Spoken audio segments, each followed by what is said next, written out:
apartado. Vamos a entrar a las patologías de sueño.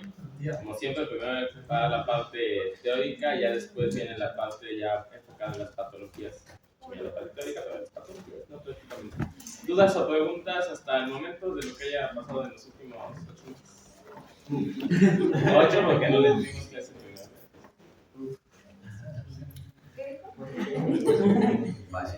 ¿Dudas de qué?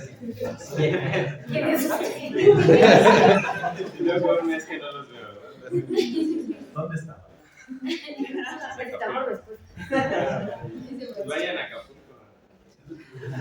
¿Está más barato o qué? No, porque estamos cambiando. Está complicado. Bien, vamos a empezar con la parte de fisiología y semiología del sueño. Vámonos. ¿Qué es el sueño para ustedes o qué es el dormir para ustedes? Lo que no pasa en la muerte. Lo que no Un anhelo. Un anhelo. Algo más formal. Bueno, ya pónganse serios. Un estado de conciencia. Disminución del estado de conciencia fisiológica. Okay. Bueno, vamos a ir más rápido para que no, para que los dejemos dormir también. Va a ser un estado conductual. Dale cuenta. Es complejo, global y es reversible, recuerden, ¿no? Si no se revierte, pues estamos hablando de otra cosa. Es cíclico para los mamíferos y es regulado por un sistema homeostático y un sistema circadiano. Esto es importante. El cuerpo lo regula a sí mismo, pero también tiene su comportamiento circadiano, es decir, por alguna temporalidad que se va repitiendo constantemente, ¿no? Es un estado de inmovilidad y disminución de la respuesta que se va a tener hasta los estímulos externos y es mixto, tiene ciclicidad, es decir, no es el mismo, o sea, no cuando ustedes se duermen están en el mismo estado todo el tiempo y ya después despiertan y regresan a estar despiertos, no. O sea, va a tener fases durante el sueño que son lo que vamos a ver hoy. ¿Me pasa lo que sigue? ¿Por qué es necesario dormir? A ver, regresa mañana. Anterior, perdón. ¿Qué piensan ustedes? ¿Hay reparación neuronal? Pues en realidad todas. ¿Cuál es? O sea, en realidad, globalmente todas las células tienen ¿Algo más? Se absorbe la adenosina. ¿De qué? Para regulación hormonal. De esto de la captación de la adenosina. ¿Para qué sirve la adenosina? Pues no recuerdo bien qué neurotransmisores bloqueaba, pero ya no permitía como el correcto funcionamiento. ¿La adenosina estimula o inhibe el sueño? Estimula el café y nivel Exacto. Inhibe esa parte. Durante el día pues, se va degradando el ATP, se produce la adenosina, ya llega un punto en el que se duerme, se para toda esta parte. ¿No? Pasa la que sigue. Hay varias hipótesis. Está la hipótesis adaptativa que básicamente se ve cuando pues experimentalmente, así cuando dejan a una persona sin dormir, pues empiezan a ver que pues, no están funcionando, no responde bien ante los estímulos. De hecho hay experimentos, ¿no? Que algunas mascotas, algunos perros les pusieron, los privaron del sueño, les quitaron líquido cefalorraquídeo y se lo inyectaron a otras mascotas que sí habían dormido y todo y estaban despiertos, se lo inyectan y los que inyectan, los de los que no habían dormido, se indujo el sueño para los animales, ¿no? Así que tiene cierto componente también hormonal y biológico. Hipótesis restaurativa, que era lo que nos comentaba, que para restablecer las funciones biológicas. Reprogramación de conductas innatas para el aprendizaje y la memoria. De la conservación de energía, que es como un poco más mecánica y más, a lo mejor, obvia, ¿no? Al final de cuentas, al descansar, pues reparamos toda la energía y todo lo que habíamos gastado durante el estado de despierto. Cuando hay calentamiento del sistema nervioso central, esta hipótesis menciona que pues, prácticamente es como un enfriamiento, como si fuéramos una máquina, ¿no? Estamos sobrecargados, ¿no? La maduración del sistema nervioso central también sirve para el proceso de poda neuronal, para eliminar todos los recuerdos o las cosas que no son útiles que vimos en el día a día. Se eliminan y se restauran y volvemos a comenzar. Estabilización de circuitos neuronales, que va de la mano con lo que ya están mencionando. Regulación de la excitabilidad neuronal, para la consolidación de la memoria. Esto pues, yo ya lo mencioné ahorita, pero es muy importante para aprender, ¿no? Si no duermen bien, no van a aprender. Digo, a lo mejor no es lo más adecuado para el trabajo que están desempeñando ustedes, ¿no? Porque pues, prácticamente cada 4 días se priva hablan de sueño. Es importante que sepan. Y también para la regulación del estado de ánimo.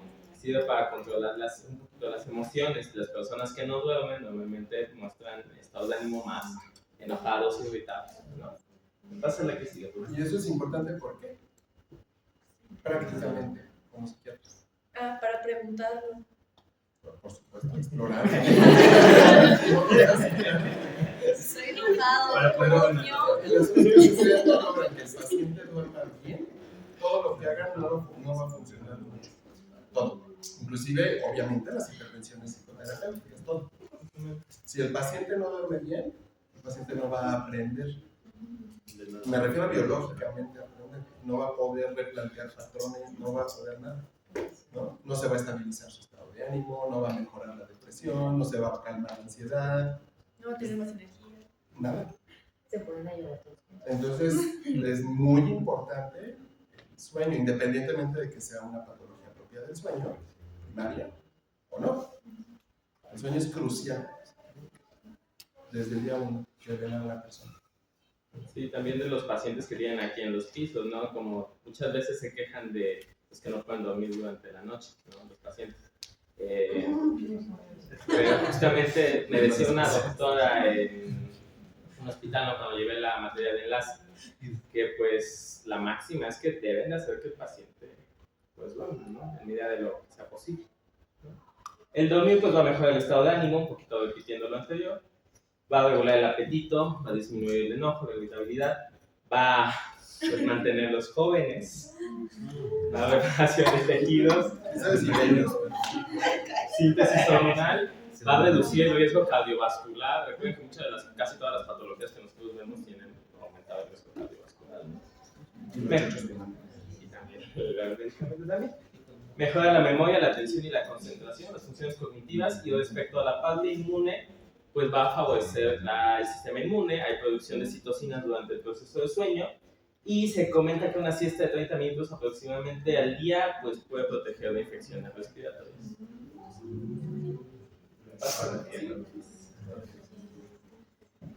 ¿Qué es el ciclo de sueño-vigilia? A grandes rasgos va a estar mediado por dos sistemas distintos. Por distintos sistemas, después se divide en dos subsistemas. El procesamiento de la información sensorial, las funciones cardiovasculares, respiratorias y el metabolismo energético, de la mano de lo que ya había mencionado. La generación y el mantenimiento de este ciclo pues, se va a hacer a través de distintos circuitos neuronales que ahorita los vamos a ver y que pues ahorita los analizamos. Me imagino que no los han visto tal cual ahorita en las otras clases de farmacología ni neurología, ¿verdad? Es que hay una materia que después es trastornos del dormir, así que por eso lo ves más adelante, ahorita es como la parte general.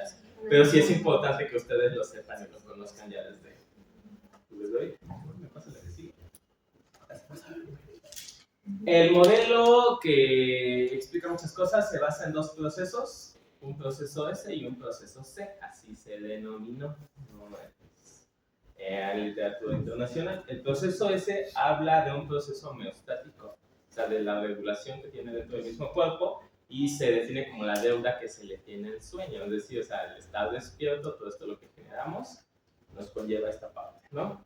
Y el proceso C nos habla de un ritmo circadiano.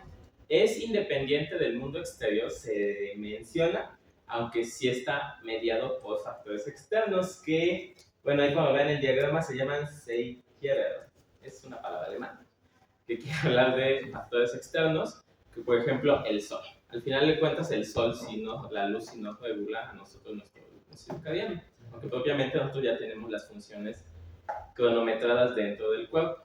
¿Qué quiero decir con esto? Hay un experimento donde metieron a un grupo de personas bajo tierra, estuvieron viviendo en una cápsula y estuvieron haciendo sus actividades en el día a día. Se iban viendo que más o menos hacían sus actividades conforme a las 24 horas del día, solo que cada vez, y como estaban debajo del suelo, pues no tenían la influencia del sol, ¿no? Cada día que pasaba, seguían haciendo las actividades con el mismo patrón, la hora que comían, la hora en la que iban al baño, en la que se empeñaban ciertas actividades, pero cada vez se iban recorriendo poco a poco para atrás. Es decir, nuestro ritmo circadiano no son 24 horas exactas, nomás son como 23 horas, 50 y tantos minutos nuestro ritmo circadiano, pero ahorita como tenemos la influencia del sol, pues la modula. parte, ¿no? Pero propiamente el cuerpo sí tiene su ritmo circadiano, que está influido por factores externos, como mencioné ahí. El proceso C se regula principalmente por la melatonina, que seguramente si la han escuchado, ¿no? Se va produciendo, y por la temperatura corporal que se tiene, ¿no? Ahí viene en el diagrama, pues cómo se va regulando, un proceso S homeostático que pues se va elevando poco a poco durante el transcurso del día hasta que llega la parte del sueño y tiene una caída para restaurarse el sistema, y al día siguiente vuelve a iniciar, llega la parte de la hora del sueño y se vuelve a caer, ¿no? Y la otra parte del proceso, el proceso C, que es del ritmo circadiano, que va incrementando y alcanza su punto máximo durante el sueño y va ciclando las 24 horas. Son un poquito menos de 24 horas. ¿Va? ¿Me paso la que sigue? La vigilia. El estado de despierto lo vamos a mantener por la estimulación sensorial que tengamos y por la formación reticular activadora ascendente. Ya la vieron. Bueno, ya la vieron. ¿De qué trata? Pedro, Es un grupo de núcleos que generan distintos neurotransmisores, histamina, acetilcolina, noradrenalina, y que se encargan de mantener el estado despierto. Se secreta, estimula en una forma tónica, o sea, constantemente, pero también tiene reguladores como homeostáticos, que es principalmente dependiente de la orexina, para estar como constantemente despiertos. Responde a los estímulos visuales a través del núcleo supraclasmático, pero también responde a estímulos auditivos. Eso se olvidó decirlo. También a estímulos auditivos, porque también está retroalimentado por la misma corteza, o sea, no solo necesitamos la luz, podemos responder a otros estímulos. ¿Por qué se llama reticular ascendente? Porque es parte del tracto que sigue, o sea, es un tracto que sube, se va por el puente, el mesencéfalo, y pasa por el tálamo y de ahí va hasta la corteza. Bueno, ya la vieron el día de hoy, ¿no? Pero bueno, tampoco la vigilia es un estado. Bueno, sí pusieron atención en la mañana en la biología de la clase que. Sí. Una parte. Me has contestado, ellos. Tampoco la vigilia va a ser un estado homogéneo, ¿no? Sino que va a tener múltiples ciclos durante la actividad en el día a día, ¿no? Principalmente, y me pasa la que ¿cómo se mantiene la vigilia? ¿No? Esto es un resumen, es más o menos igual de lo que ya mencioné ahorita, pero no. Vamos a tener distintos sistemas que van a regular el estado de vigilia. De los principales va a ser el sistema monominérgico. ¿Cuáles son los componentes del sistema monominérgico? ¿Ustedes anatómicamente dónde se secretan las neuronas? ¿Los neurotransmisores? Bueno, ahí viene. El locus eruleus que va a secretar. Serotonina, para serotonina, y la sustancia negra dopamina tuberomamilar era para histamina. Ok. El locus eruleus, el principal va a ser la norepinefrina, ¿no? La adrenalina, norepinefrina. Se va a mediar el estrés y la actividad atencional. Recuerden, pues, qué patología conocen que tenga problemas, tenga alteraciones en la atención. TDAH, pues también por eso el medicamento que le mandan, pues regula la parte adrenérgica, ¿no? Los núcleos del LAFE que se relacionan con la serotonina, que va a tener influencia con las conductas repetitivas, el aprendizaje y la memoria. La sustancia negra junto con el área tegmental ventral del mesencéfalo, la sustancia acueductal va a tener relación con la dopamina, y esto nos va a dar la parte de motivación y recompensa. Los tuberomamilares, que ya dijo ahorita Pedro, tienen que ver con la histamina. La histamina, ¿qué tipo de neurotransmisor es? ¿Excitatorio o inhibitorio? ¿La histamina? No es excitatorio, principalmente. Exacto, es excitatorio. Pues, ¿qué le dan luego a los pacientes que no pueden dormir? Sí, también.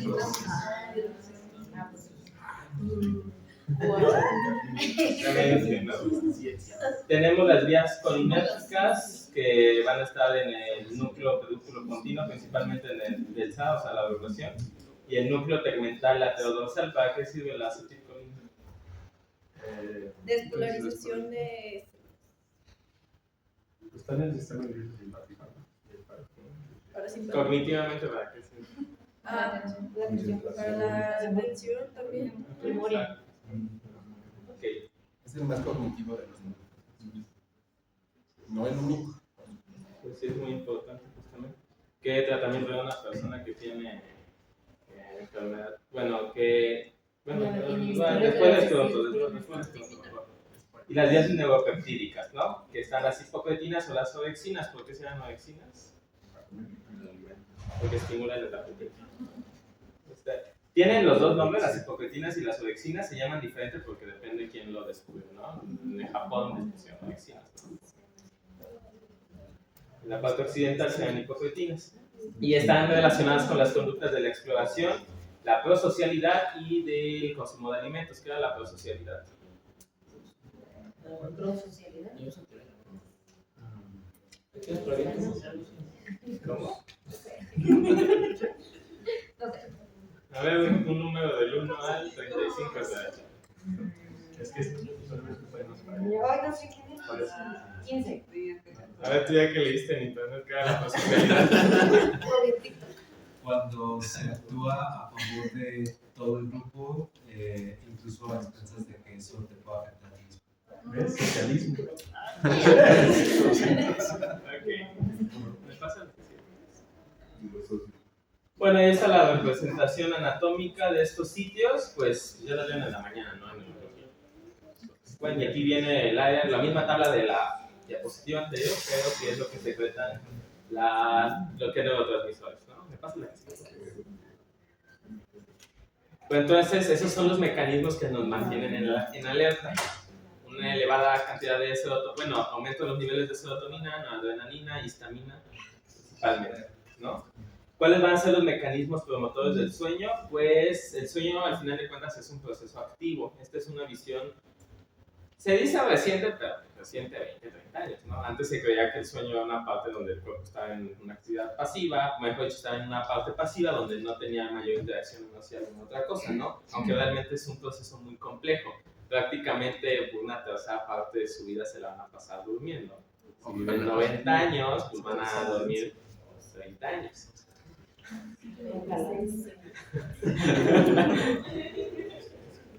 Pero entonces es un proceso activo importante, ¿no? ¿Cuáles van a ser los principales sistemas que van a regular el sueño? La área preóptica ventrolateral, que se va a abreviar VLPO. Ya cuando les pasé el libro de... ¿Se los pasaste a tus compañeros? ¿No? Sí. Ahí sí leen el libro de Jiménez Genchi, pues los primeros 2 capítulos les hablan de esta parte, pues sí, lo abrevian, ¿no? ¿Dónde está esta área? Está en lateral al quiasma óptico. Aquí van a predominar las neuronas GABA y la galantina. El GABA, que tipo de neurotransmisor es excitatorio, inhibitorio, pues estimula las secreciones estas, ¿no? Y va a tener conexión con los fluoromamilares, que eran los que secretaban histamina, ¿no? La fe dorsal y el locus ceruleus, es decir, va a inhibir la actividad de estos. Sí, diga. El ritmo de descarga de estas zonas es de 3 a 5 Hz. ¿Qué quiere decir esto? Van a estar activados cuando llegue la fase del sueño de ondas lentas, ¿no? Y está relacionado con la activación del mantenimiento del sueño de no modo, o sea, de no movimientos oculares rápidos, ¿no? Y está inhibido mientras nosotros estamos despiertos, es decir, durante la vigilia, ¿no? La otra área importante es el núcleo preóptico paramediano, que está relacionado con el inicio de las fases del sueño propiamente, y el núcleo supraquiasmático, que regula los sistemas que están controlados por el proceso C, que eran los del ritmo circadiano, los que tienen que ver con la melatonina, y tienen conexiones talámicas, por lo tanto, y regula esta parte, ¿no? ¿Dudas o preguntas hasta acá? Sí. Bueno, no sé si lo vieron en la facultad y eso, pero de todas maneras en tercer año van a llevar la materia de electroencefalograma, pero para que conozcan cuáles son los ritmos de electroencefalograma, son las ondas alfa, que van de 8 a 12 Hz. Este es que menciona que cuando lo tenemos en una vigilia relajada, es decir, cuando no estamos tan atentos, cuando cerramos los ojos, entramos a un ritmo alfa de 8 a 12. Ahorita que están despiertos y atentos en la clase, en teoría, tienen un ritmo beta que va aproximadamente de 12 a 30 Hz. Y las ondas theta van de 4 a 8 y las ondas delta son menores de Las que vamos a tener en el sueño ligero van a ser las ondas teta, que van a ir incrementando y se va identificando la frecuencia poco a poco hasta llegar al sueño lento, que es cuando tengamos las ondas delta. Ahorita vamos a ver qué significa. Vamos a tener un sueño de movimiento de oculares rápidos y uno que no, un humor y un humor, ¿no? Y vamos a ir con las fases del sueño. ¿Cuántas fases del sueño conocen? Bueno, aparte del sueño, REM y no REM, ¿y estas en cuántas se dividen en sus fases? ¿Cuántas? La no REM son 3 Exacto. y la REM son Les comento porque antes algunos libros todavía mencionan que hay 5 pero realmente son 4. La actualizada es que hay 4. 3 en el REM y 1 perdón, al revés. 3 en el no REM y 1 en el VAP. En la fase N1 vamos a tener un ritmo teta del 4 y 5% de trazo total. ¿De cuánto es el ritmo teta aproximadamente? De 4 a 8 Hz, ¿no? O sea, va a ir incrementando poco a poco. Es un sueño superficial, es el sueño ligero que le llaman, y va a haber movimientos oculares lentos y la actividad muscular todavía la vamos a encontrar ocasionalmente. En la fase N2, el ritmo teta va a incrementar a un 45-55%. Aquí ya vamos a tener que disminuir la frecuencia respiratoria, cardíaca, la temperatura, y está asociada a la actividad tálamo-cortical. Esto está asociado a la cognición y a la inteligencia. Aquí ya cae tálamo, ¿qué hace? Integra, justamente. O sea, tenemos mayor actividad tálamo-cortical, así que aquí es donde realmente vamos a aprender significativamente, en esta fase, en el N2. Y nos va a permitir codificar los conocimientos que nosotros aprendimos durante el día. Esto porque es importante para muchas cosas prácticamente, ¿no? Para todo. Realmente. Esta fase es muy importante. Por ejemplo, ahorita les voy a mencionar algunos fármacos que alteran estas fases y justamente esa es la traducción clínica que tienen, ¿no? En la fase N3 ya va a disminuir la actividad teta, que era de 4 a 8 Hz. Va a estar en un 15-25% nada más, y aquí ya van a empezar las ondas delta. Las ondas delta tienen menor frecuencia, es decir, va a disminuir la frecuencia, ¿no? Es el sueño ya muy profundo, la respiración se va a volver rítmica, va a haber actividad muscular limitada, y aquí va a ser difícil que despierten a la persona. Si ustedes despiertan a una persona cuando está en la fase de N3, se va a despertar confuso, desorientado, por eso tengan mucho cuidado cuando hacen sus siestas. Si hacen siestas, traten que sean de 30 minutos, porque si se llevan más tiempo van a entrar a otra fase de sueño. Por eso es que cuando los levantan, se levantan como que no saben qué es lo que está pasando, que seguramente a lo mejor les pasa en algo de no, que saben y como que no. Vaya un 50. Digamos 50. Las siestas no son malas, pero tienen que ser inteligentes como las tomen. Tienen que ser siestas. Porque si ya duermen 1 hora y media, pues ya van a pasar todo eso. Y justamente se dan cuenta, interrumpen estos procesos de sueño. Por ejemplo, a lo mejor no, pues me voy a desvelar haciendo la tarea hasta las 4 de la mañana y me levanto a las 6 haciendo la exposición, no sé, de neurología del viernes, ¿no? Y ya cuando llegue yo, pues a lo mejor ni me acuerdo qué fue lo que puse en las diapositivas, ni me acuerdo. Por eso es importante esta parte de la regulación. Además consumen energía. O sea, a pesar de ser sueño, consume energía. Entonces, consume energía y además requiere de programación y asociación. Entonces, si lo hacen en la tarde, es muy probable que en la noche ya no lo puedan hacer. Entonces, en la siesta prolongada fastidia todo el ciclo. Se afecta el sistema inmune, se estresa más. O sea que un día que no durmamos bien, es probable que no aprendamos, no consolidemos lo aprendido en ese día. Inclusive hay algunos textos que sí mencionan que, por ejemplo, si ya te desvelaste y son las 6 de la mañana, entonces bueno, voy a dormir de 6 a 7. Luego estresas más el cuerpo, afectas más, te superas más inmunológicamente a que si no durmieras. ¿En serio? O sea, mejor te avientas el siguiente ciclo, ya después ya duermes. Preferible antes de que hacer esa como... Sí, mejor seguirse y dormirse. Digo, lo ideal sería que te durmieras ya. Está padre, ¿no? Pero lo ponemos en un ejemplo de la gente altamente productiva. ¿Qué pasa con el sueño de movimientos oculares rápidos? Pues como dice la definición, ¿no? Rápidos, ¿no? Hay ondas cerebrales que pueden estar más rápidas y aquí ya van a ocurrir las ensoñaciones. Ojo, son atemporales, no hay participación del pensamiento racional. Es un sueño que se llama paradójico. Aquí, si bien la acetilcolina está dentro de la parte del SAA y es activadora en cierto momento, aquí en particular está elevada la acetilcolina en el sueño de movimientos oculares rápidos, ¿no? Es paradójico porque no está en un estado profundo, o sea, hay mayor actividad cerebral. El cuerpo está inmóvil, pero aquí se consolida la memoria emocional. ¿Estamos?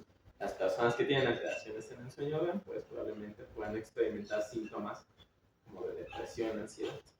Probablemente aquí es donde se consolida la memoria emocional. Aquí se codifica el aprendizaje y todas estas cosas, pero aquí se consolida la memoria emocional. Aquí ya tienen las ensoñaciones. Aquí sí pueden soñar. En el sueño no, o sea, sí pueden soñar, pero ustedes no se van a acordar de las cosas que soñaron. Aquí sí se pueden acordar mientras se levanten. Ya conforme pasa el día, como no fue realmente una experiencia vivida, pues ya después se les va a ir olvidando poco a poco el sueño. O sea, no se acuerdan de sus sueños todo el tiempo, ¿no? ¿Dudas o preguntas de estos?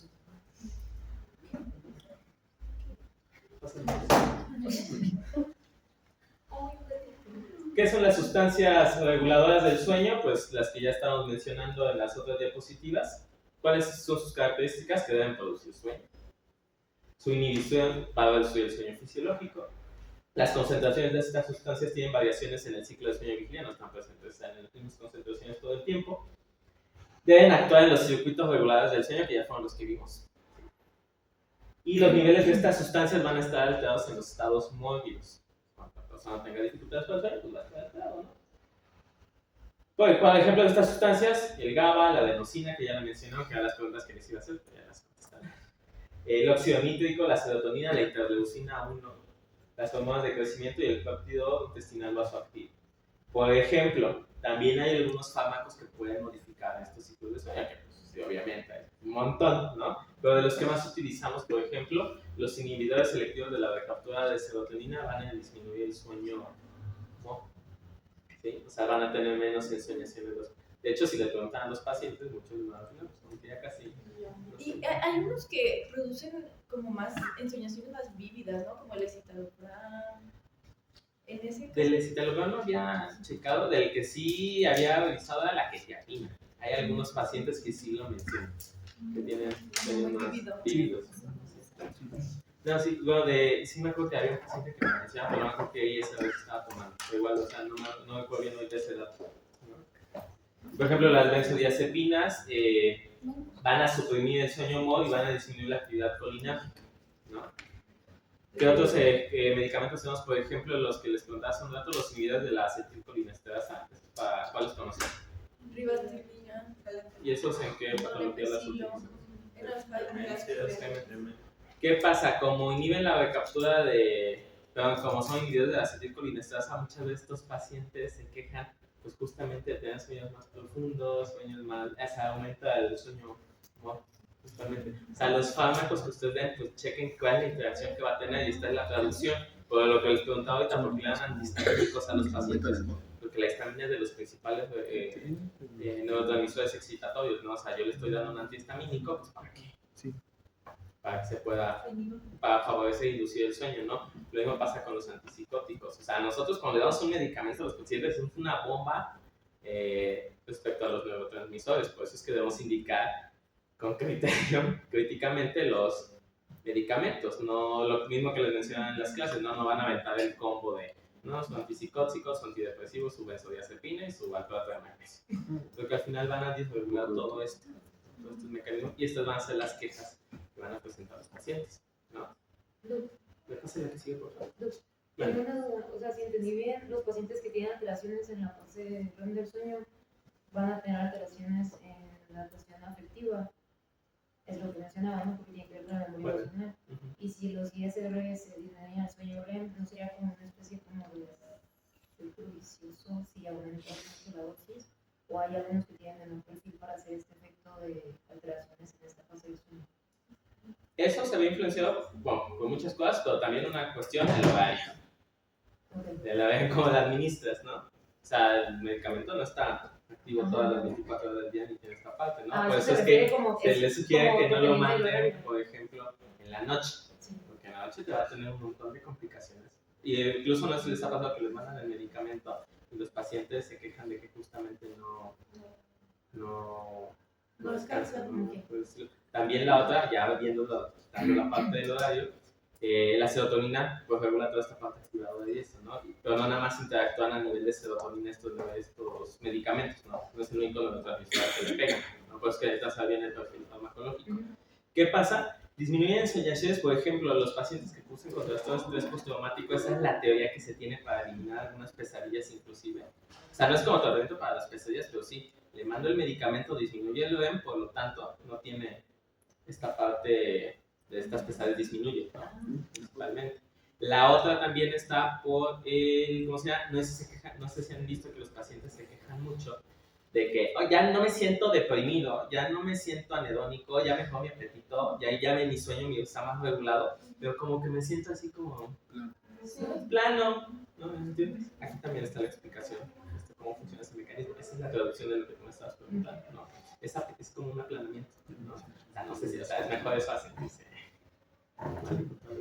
Aparte, lo que se refiere a la disminución es como del tiempo. O sea, en teoría, lo que está explicando el doctor de que está en un humor, nuevo humor, y empieza a hacer los ciclos, ¿no? O sea, lo que se refiere es que va a reducir el tiempo del humor, ¿no? Entonces, algunos días a veces, por el efecto que pasa es que fragmentan más el sueño. Gracias. En esa tabla pues, es el resumen de las cosas. Paso de aquí, sí.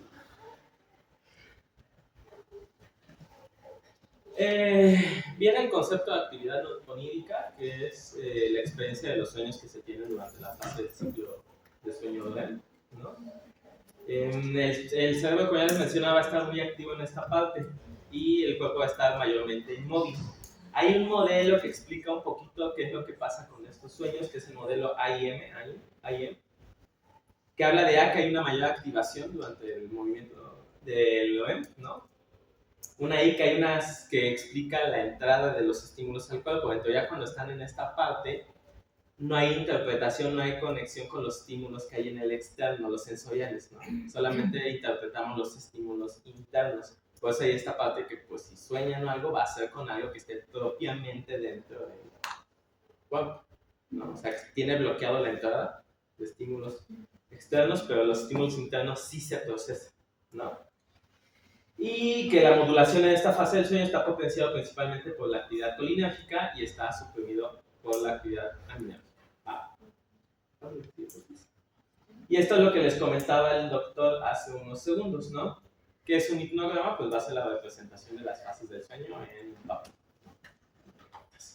Esta nos va a hablar de cómo se realizan los ciclos de sueño. Normalmente no es que ustedes se duerman, entren en N1, N2, N3, ahí se queden hasta las 7 de la mañana y ya se despierten y de nuevo, ¿no? Se van repitiendo, o sea, va a haber ciclos durante la parte en la que ustedes están dormidos. Aproximadamente van a cursar con 4 a 6 ciclos durante la noche. Los ciclos van a durar desde 90 hasta 120 minutos. Por ejemplo, ahí hay un diagrama donde una persona se acuesta como a las 10 de la noche y va entrando poco a poco a la fase N1, a la fase N2, a la fase N3 y entra a su primer ciclo de sueño de movimientos oculares rápidos, que sería representado por esta parte gris, ¿sí?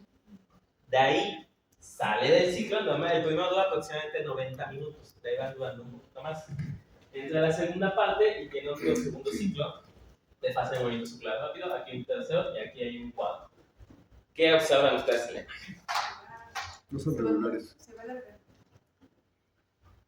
Se va alargando. Que después ya no entra al N3. El REM se va alargando. Y el REM se va alargando justamente. O sea, es lo que comentó ahorita el doctor en esta parte. O sea, el REM va alargándose poco a poco, ¿sí? ¿Qué pasa con los medicamentos? Pues alteran justamente esta distribución. Por eso su doctor me preguntó. En las personas con los adultos mayores, ¿qué pasa? Ellos duermen menos, para empezar, y también el REM está disminuido. ¿A qué se refiere lo de latencia? O sea, como que el tiempo en el que tarda. ¿Cuánto tiempo tarda en entrar? Lo ideal es que no tarde menos de 90 minutos. Porque hay gente que entra luego al sueño de... ¿Y eso qué patología es? Narcolepsia. Hay gente que entra inmediatamente, en menos de 20 minutos, entra al sueño que se les hace la latencia que tarda. ¿Y qué pasa con los pacientes que tienen un cuadro atípico? Por ejemplo, los que presentan mucha hipersomnia, cuadros de no sé bien. alguna explicación. ¿Cómo se altera el sueño? ¿Cuál es la alteración de los pacientes que entran en insomnia? Los que tienen depresión. Como atípico. Bueno, la hipersomnia se asocia más en los trastornos afectivos a disregulación más que disminución de serotonina. Entonces es el ciclo el que está fastidiado completo. Y ahí puede ser por muchos factores, o sea, no nada más por la parte, digo, tanto del cansancio que tenga la persona, el estrés con el que está cursando, o sea, la hipersomnia hay muchas cosas de las que hay que investigar, o sea, a qué hora te dormiste, o si has estado... Bueno, la hipersomnia verdadera. Ajá. Porque efectivamente muchas veces le llamamos hipersomnia, pues obviamente si no puede dormir nada en la noche, va a tener hipersomnia en el día, pero eso no es hipersomnia. Inclusive hasta que no tengan un estímulo que los esté activando completamente. A lo mejor ustedes están de vacaciones y pues, no sé, no están haciendo como que había una actividad o algo por el estilo, pues no se pueden sentir. Entonces esta parte de efectivamente ver cuáles son los motivos que están condicionando la hipersomnia. Y bueno, y justamente esta parte pues nos habla de lo que les comentaba hace un momento. Es importante llevar los ciclos completos, ¿no? Porque si nos depende a qué hora nos despertemos, es cómo nos vamos a sentir, ¿no? Para regular es como hacer unos ciclos de 90 y 120. Pues no, porque así te vas a agregar un poquito más cognitivamente. O sea, lo que se sugiere es que si te vas a dormir, pues te vas a dormir, si vas a tener una siesta, que no pase de 30 minutos. ¿Dudas o preguntas hasta acá? Regresa un poquito. Justamente ya cuando veamos la parte de parasomnias es cuando van a ver cómo distinguir, porque las parasomnias se dividen en las que son del sueño MOD y las que son del sueño no MOD, algunas. Justamente ahí es donde se van a dar cuenta, ya cuando, bueno, es en 2 semanas, ¿no? Cuando tengamos la clase de parasomnias, van a checar cuando estén haciendo ustedes semiología, que digan, no, pues es que el paciente empezó a agarrar y se levantó, se fue a la cocina, regresó, pateó a la persona con la que estaba al lado, le preguntan, oye, ¿te acuerdas de algo que haya pasado? No, no me acuerdo de nada. Pues seguramente ocurrió cuando estaba durante el sueño ¿no? En cambio, si la persona recuerda lo que estaba soñando algunas cosas y que no, pues que soñé que le estaba peleando en un ring con alguien y pues es que golpea a la persona que estaba al lado de mí. O sea, a lo mejor es que es una parasomnia del sueño, un trastorno conductual del sueño. Bueno, respecto a la parte de fisiopatología, tienen una clase completa en tercer año, esto lo ven como en 3 clases y cada patología la ven en una clase, así que pues es como un resumen nada más para que veamos de qué vamos a estar hablando. ¿Va? ¿Dudas o preguntas hasta acá? Vamos a entrar a la semiología de medicina del dormir, o sea, ¿qué es lo que ustedes van a interrogar ahorita que están en primaria? ¿No? Bueno, ya deben haber interrogado desde antes, pero ¿qué es lo que vamos a preguntar? ¿Cuáles van a ser las quejas de sueño? Van a ser 3 principalmente, ¿no? Que la persona tenga dificultad para conciliar el sueño. Muchos llegan con ustedes por eso. Que haya eventos que ocurran mientras esté durmiendo la persona. Eso a lo mejor ustedes no les han explicado todavía. En muchos casos, ¿no? Así como estos que decía como sonambulismo, trastorno conductual o algo, sueño modo, ¿no? Y la dificultad para mantenerse despierto. Esta parte de insomnio, ¿no? ¿Qué les van a decir los pacientes? No puedo dormir o me duermo y me despierto, ¿no? Me ocurren cosas extrañas o inusuales mientras estoy durmiendo y tengo dificultades para permanecer despierto durante el día a día. Pasa la que sigue, por favor. ¿Cómo vamos a empezar a estudiar estas cosas, ¿no? Los vamos a dividir síntomas nocturnos, síntomas diurnos y hábitos de sueño que tengan las personas, y estos se van a dividir cuando son entre semana y en fin de semana, porque las personas no duermen igual de lunes a viernes, que es de lunes a jueves que viernes, sábado y domingo. momento ustedes tampoco duermen. Igual, ¿no? Le vamos a preguntar, una vez que se acostó, una vez que ya está acostado, ¿cuánto tiempo le toma quedarse dormido? 3 segundos. Esta es la parte de la latencia del sueño, ¿no? Que no es lo mismo preguntar a qué hora se acuesta. Porque una cosa es que no, pues, Doc, sí, yo me acuesto temprano, me acosté a las 10 de la noche. Pero usted le pregunta, oye, ¿a qué hora se puede quedar dormido? No, después de 3, 4 horas, a las 2 de la mañana. ¿No? Y tú le dices, y ahí.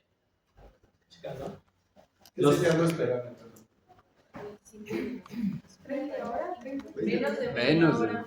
20 o 30. 30 minutos. Acostumbra a ver televisión antes de irse a dormir. Despierta en las noches. ¿Y cuántas veces lo hace? Todavía lo normal es que se despierta en las noches menos de 20 minutos, ya puede volver a conciliar el sueño. ¿Qué pasa de eso? ¿No? ¿Qué cosa lo despierta? ¿No? ¿Cuánto tiempo le toma en volverse a dormir? Despierta en las mañanas antes de lo deseado y ya no puede volverse a dormir. ¿A qué hora despierta para iniciar el día? Que es diferente a qué hora se levanta. Digo, pueden despertar y se quedan en la cama 2 horas. ¿A qué hora se levanta? ¿A qué hora ya se pasa para realizar actividades laborales y escolares? Porque una cosa también es despertarse, otra cosa ya es levantarse y otra cosa ya es ponerse actividades, ¿no? ¿A qué hora ingiere su último alimento? Acostumbra a la televisión, bueno, ya la repetí. ¿Y a qué hora se acuesta? ¿No? Era lo que mencionas tú. Sí. Vamos a hacer una línea del tiempo primero para el inicio del sueño, ¿no? Que vamos a preguntar qué actividades previas hace antes de irse a acostar, ¿no? ¿Cómo está la habitación? Ya habíamos visto lo de medidas de higiene de sueño, bueno, en el de inducción, pero ya se lo o sea, cómo está su habitación, si tiene ventanas, si duerme con alguien más, si tiene la luz prendida. Escritorio. Ajá, si tiene algún escritorio, si tiene ahí la televisión, si tiene ahí, ¿no? ¿Cuál es la hora de acostarse? ¿Cuánto dura la latencia de sueño? Que es lo que ya había comentado en la diapositiva anterior. Si hay síntomas sensoriales antes de que el inicio del sueño, ¿qué cosas puede tener?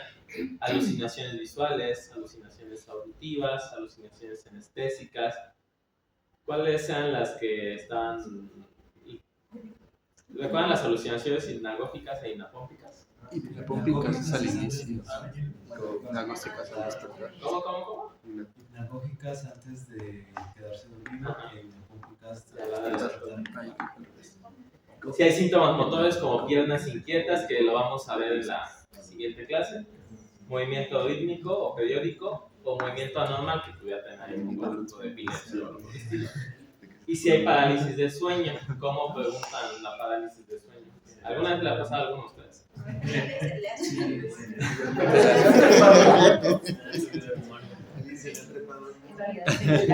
Pues tal cual le preguntan que si se ha sentido como si estuviera alguien dormido encima de ustedes y que no se pudieran mover. Porque claro, del muerto no se le ha dado,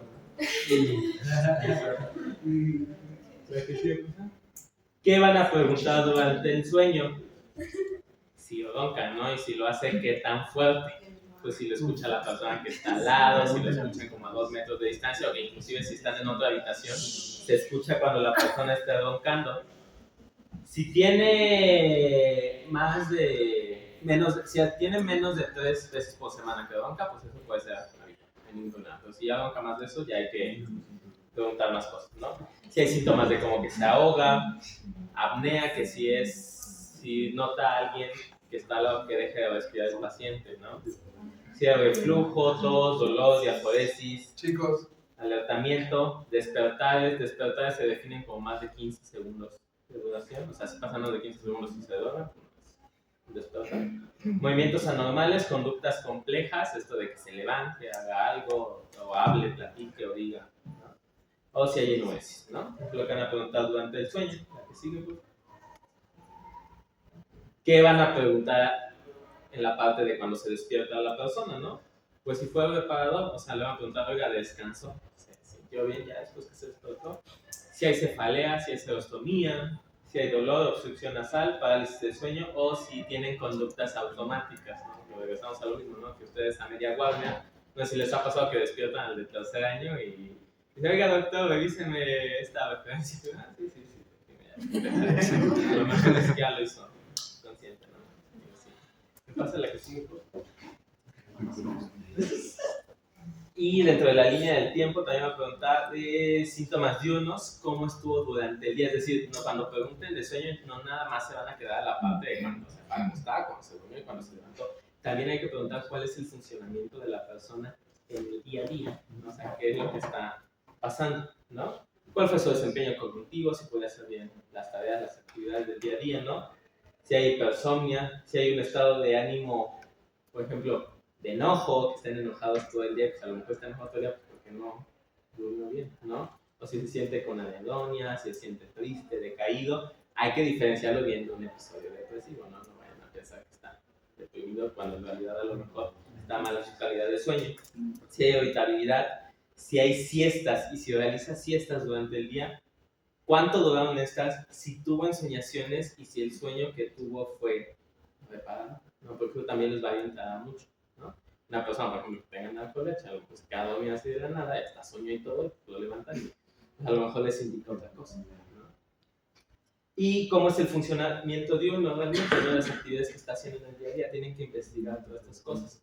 Ya cuando les comenten y recaben toda esta información, pues van a ver pues, qué es lo que puede estar pasando, ¿no? Si tienen un problema de insomnio, si tienen un problema de hipersomnio, si tienen un problema de piernas inquietas, movimiento periódico, narcolepsia, y bueno, también vamos a ver las parasomnias, ¿no? Que son las que vamos a ver en la clase que viene, ¿no? ¿Dudas o preguntas hasta acá? Lo que van a cuestionar. ¿Esto lo preguntan normalmente con los pacientes? No tan completo. Digo, obviamente en urgencias no se van a aventar, porque ya después van a ver sexualidad y no se van a aventar todas las preguntas de sexualidad, ¿no? De la conducta alimentaria, ¿no? De sueño, ¿no? Pues nunca van a acabar la valoración en 4 o 5 horas, ¿no? Pero pues, ya tienen la oportunidad de investigar, porque esto es algo muy importante que no tienen que hacer de lado mientras realizan su entrevista, ya sea en piso, principalmente, ¿no? Que es ahorita donde están. Tienen que investigar todo eso, porque muchas veces van a que su paciente no mejora, pero realmente no estamos atendiendo todas las problemáticas que tiene. El sueño tiene alteraciones en casi todas las patologías, de las comorbilidades que vemos, en todas las trastornos de salud mental que vemos nosotros, ¿no? Así que es algo que deben de preguntar para orientarle y darle algunas medidas o indicaciones para mejorar esta parte, ¿no? ¿Me pasa la que sí? Manda. ¿Al cuánto tiempo nos conviene como preguntar? O sea, por ejemplo, decir en la última semana, en las últimas 2 semanas, en las últimas 3 semanas. ¿Cómo cuándo sería un buen parteaguas? Pues prácticamente te vas por el problema que estés detectando, ¿no? Al final de cuentas, pues dices, oigan, no, la mayoría se quejan de aquí de insomnio, ¿no? No puedo dormir, pues ¿desde cuándo, no? Más o menos.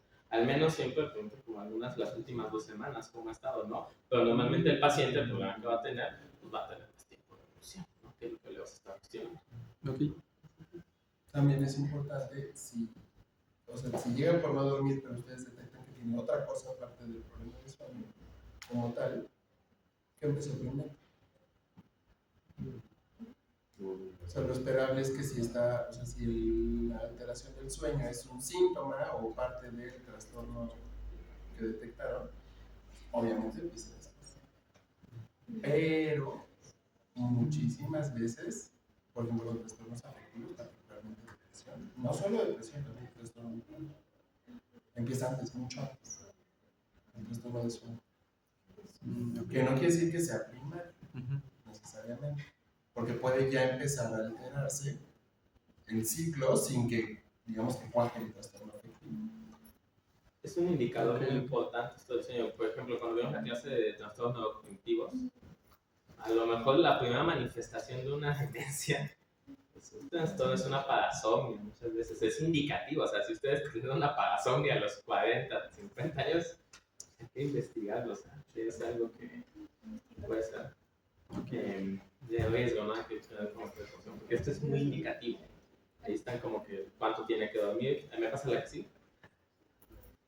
El sueño, dependiendo la edad, el promedio ya de un adulto joven como nosotros es de 7. Ahí sí lo hago. Tengo más de 64. Entre los 18 y 64 años, lo esperado de sueño es de 7 a 9 años. No lo esperaba. Más de eso, pues también hay que investigar eso, menos de eso, Ya en los adultos viejos es de 7 a 8 horas, se va cortando. Ahí una de las hipótesis es la menor actividad motora, pero también tienen cambios neurocognitivos, ¿no? Algunos, ¿no? En la cuestión. Ya de niños, pues se dan cuenta, pues es más, ¿no? El promedio, pero ya ahorita lo esperado es de 7 a 9 horas, ¿no? Que es donde tenemos que checar y se van a todas las demás preguntas que se habían hecho, ¿no? ¿Qué pasa, chicos? Estudios para patologías del sueño, trastornos del sueño. La polisomnografía es como el gold, bueno, no es como, es el gold estándar para el estudio de los trastornos del sueño. No siempre está indicada, o sea, tienen que, vamos a ver sus particularidades de cuándo sí está indicada hacer una polisomnografía, ¿no? Va a registrar múltiples variables fisiológicas durante el sueño, principalmente lo que va a medir, va a ser un electroencefalograma. Se colocan los electrodos a nivel frontal, central y occipital. Electromiograma para medir la actividad muscular, va a ser en el mentón y en las piernas. Esto también nos ayuda para ver el movimiento periódico de extremidades. Electroculograma para medir cuándo es que entra a las distintas fases, bueno, con todas las demás variables. Electrocardiograma, oximetría y una banda de esfuerzo respiratorio. Ojo, no todas las polisomnografías incluyen todas estas variables. Hay unas que incluyen más, hay unas que incluyen menos. Hay unas que se pueden hacer incluso a nivel ambulatorio, te dan equipo, te quedas en tu casa, te certificas, o algunas que ya requieren un laboratorio especializado de sueño, ¿no? Como el que tienen el Instituto Nacional de Enfermedades Respiratorias. Esta pues nos va a orientar para algunas patologías en particular, como la narcolepsia, movimiento periódico de extremidades. Pero, por ejemplo, para insomnio a lo mejor no es necesario hacer una polisomnografía, a menos que pues, ya hayas agotado todas las explicaciones posibles. Sí, mejor, pues sí, ya hacemos el estudio para checar si no hay alguna otra alteración. También, bueno, lo de las escalas no lo metí, eso planea que mejor lo mencionamos en la clase de las patologías, pero también tenemos algunas escalas e instrumentos para valorar alteraciones en el sueño, ¿no? En ese sentido. ¿Dudas o preguntas? Esto es bastante breve para que tengan una idea general de qué es lo que vamos a estar viendo. La próxima clase vemos las patologías propiamente y pues ya es la última diapositiva realmente. Y el tiempo. ¿Dudas, preguntas? Pues creo que la próxima. ¿Qué dijo? No es que para dormirnos todos aquí. La próxima semana, pues me comentan que vaya a estar de igual de los que exponen, así que o cambiar de día. ¿Podría? Okay. Cambiar la clase de día. ¿Qué otro horario de clase tenían de alguna que ya se haya acabado? Urgencia los miércoles. Pero miércoles ya está. A las 7. Ah, a las 7. Pero sí podemos. Jueves a las 7 la historia. ¿Qué juegos guardias? Hablarla. No le voy a decir. Ay, Pero